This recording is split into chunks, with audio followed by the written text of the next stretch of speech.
In this video tutorial, I am going to demonstrate you how to create the web app for deploying your .NET application. So go to your Azure account. This look like this. Go to App Services. If you not find this menu here, then search for App Services. Now in the App Services, click on the Create Web App.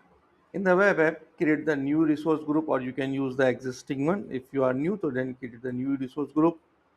RS my web app. Click on the OK button. Now you give the name, meaningful name. So my web app. If it is available, then it's okay. Otherwise, you can use my web app demo, any unique name. So initially, I am deploying the code, not the container. I am choosing the runtime 9 because my application also have the same runtime. So just click in property. You can confirm here the .NET 9 version. So you can also choose the same. Windows platform, I am deploying in the Windows. You can choose the region. I am choosing the central region, Central India. Reason is based on your where your crowd come into your website. So we are depending upon if you're targeting the US audience, so you can choose the US location, Australia, and any user location as per your user interactions. So I am just using Central India. Now remain all those things by default. It's the zero plan. Click.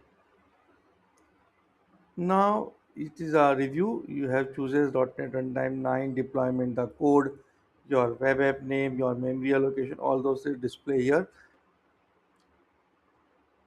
Deployment in progress. It will take some time depending upon your net. Now deployment success. Then go to the resource.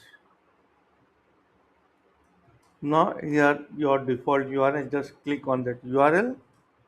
It will your app is running and waiting for your content. If you get this page, that means you have successfully created the web app. So in the next video, I am going to show you how to deploy your .NET application